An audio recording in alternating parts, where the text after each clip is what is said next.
આજે ડેડિયાપાડાના ધારાસભ્ય ચૈતર વસાવાના સમર્થનમાં નર્મદા જિલ્લામાં આમ આદમી પાર્ટી દ્વારા જનસંમેલન યોજ્યું હતું, જેમાં ચૈતર વસાવાના ધર્મપત્ની વર્ષા વસાવા આકરા પાણીએ જોવા મળ્યા. સાંસદ મનસુખ વસાવાને તેમણે ઓપન ચેલેન્જ આપી દીધી. હજારો આદિવાસીઓની હાજરીમાં તેમણે આક્રમક ભાષણ કર્યું અને જે રીતે ધારાસભ્ય ચૈતર વસાવાને જેલમાં નાખવાનું ષડયંત્ર થયું હોય તેવા આક્ષેપો તેમણે લગાવ્યા અને રોષ વ્યક્ત કર્યો. સાથે જ આદિવાસી સમાજનો પણ તેમને આભાર માન્યો, જે તેમને સાથ સહકાર આદિવાસી સમાજ દ્વારા મળી રહ્યો છે. તેને લઈને તેમણે વાત કરતા ચાલુ ભાષણમાં શું કહ્યું તે સાંભળો. આપણા મહેમાનો, તાલુકા પંચાયતના સભ્ય, જિલ્લા પંચાયતના સભ્ય, ઘણે દૂર દૂરથી પધારેલા યુવાનો, માતા બહેનો, આગેવાનો, ઘણી મોટી સંખ્યામાં તમે અહીંયા પધાર્યા છો. તમારો બધાનો અમે આભાર વ્યક્ત કરીએ છીએ. હવે આજની આ સમર્થન સભામાં જે આપણે ગામડે ગામડે જઈને આપણા જે ધારાસભ્ય હાલ જેલમાં છે એમની સિગ્નેચર ચેમ્પિયન રાખ્યું હતું, એમાં ઘણા બધા ગામોમાં ઘણી બધી જગ્યાએ જઈને આપણા લોકોએ સિગ્નેચર કરી છે. સિગ્નેચર 1.5 લાખથી ઉપર થઈ છે.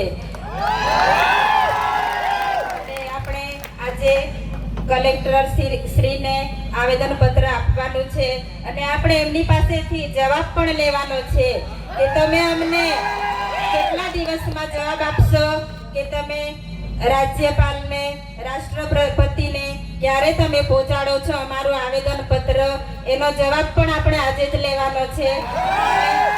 આપણે બધાએ ત્યાં કલેક્ટર ઓફિસે જવાનું છે આવેદન પત્ર આપવા માટે. હવે ખાસ તો હું જ્યારે મારે એકલા હાથે લડવાનું થાય છે ત્યારે તમે બધા તમારું કામ છોડીને હર હંમેશા મારી સાથે આવીને ઊભા રહો છો. એટલે હું તમારો બધાનો સાથ સહકાર ભૂલી નથી જતી. હું યાદ રાખું છું, કેમ કે આગળ પણ આપણે એક પ્રોગ્રામ કર્યો ડેડિયાપાડા, ત્યાં પણ ઘણી મોટી સંખ્યામાં લોકો બધા પધાર્યા હતા. ઘણી દૂરથી લોકો આવ્યા, સમર્થન આપ્યું કે તમે એકલા નથી, અમે બધા તમારી સાથે છો, એવું તમે મને કહ્યું. એટલે આજે હું તમારી સામે એકલી નથી, તમે બધા મારી સાથે છો. હવે આપણે જોઈએ છીએ કે ઘરનો મોબ કહેવાય, તેવી જ રીતે આપણા ધારાસભ્ય આપણો એક મોબ છે કે મોબ આજે જેલમાં છે. મોબ વગર કેટલી તકલીફ પડે છે તે આપણે બધા જાણીએ છીએ. એટલે આપણી લડત અહીંયા પૂરી નથી થતી. જ્યાં સુધી ન્યાય નથી મળતો ત્યાં સુધી આપણે આપણી લડત ચાલુ રાખવાની છે. આપણે હિંમત નથી હારવાની.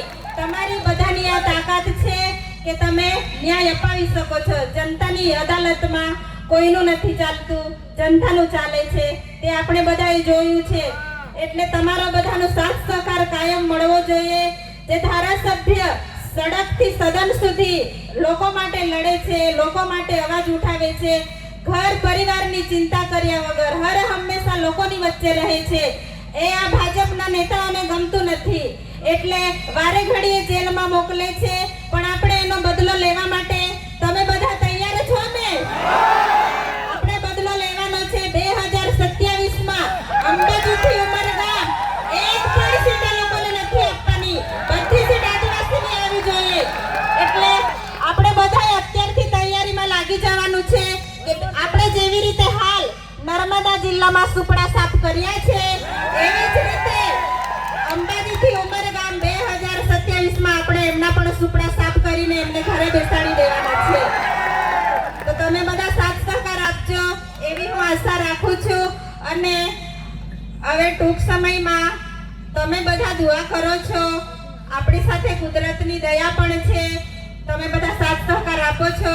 એટલે હું તમારી પાસેથી પણ આશા રાખું છું કે જ્યાં સુધી ન્યાય નથી મળતો ત્યાં સુધી તમે બધા મારા પરિવાર સાથે ઊભા રહીશો એવી હું આશા રાખું છું. અને જ્યાં પણ જરૂર પડે છે, જ્યારે પણ હું આમંત્રણ કરું છું ત્યારે પણ તમે ઘરની ચિંતા કર્યા વગર પોતાનું ખેતીવાડીનું કામ છોડીને આવો છો, એ મારા માટે મને ખૂબ હિંમત આપે છે. એટલે આવી જ રીતે સાથ સહકાર આપો એવી હું આશા રાખું છું. અને જે આ 7 ટર્મથી સાંસદ છે, 2 દિવસ પહેલાનું નિવેદન છે કે ડિબેટમાં બેસો, તો કેમ હમણાં તમને ડિબેટ યાદ આવે છે? જેલમાં છે ત્યારે યાદ આવે છે.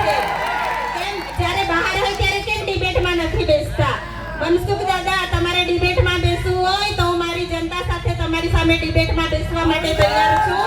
તમે આવી જજો. અમારી જનતા અને અમે બધા તમારી સાથે ડિબેટમાં બેસવા માટે તૈયાર છે. તમે બધા સાથ સહકાર આપજો એવી હું તમારી પાસેથી આશા વ્યક્ત કરું છું. આટલું કહીને મારી વાણી પૂરી કરું છું. આભાર. જે આપણે સાંભળ્યા હતા ચૈતર વસાવાના ધર્મપત્ની વર્ષા વસાવા, હાલ તેમનું મોટું નિવેદન સામે આવ્યું છે અને ચૈતર વસાવાને આજે સમર્થન આપવા માટે જે હજારોની સંખ્યામાં લોકો ઉમટ્યા છે તે બાબતે તેમણે આભાર પણ વ્યક્ત કર્યો છે. દર્શક મિત્રો, આવા જ વિડીયો જોવા માટે મહામંથન મંતવ્ય ન્યૂઝ જોતા રહો, લાઇક કરો અને વધુમાં વધુ શેર કરો.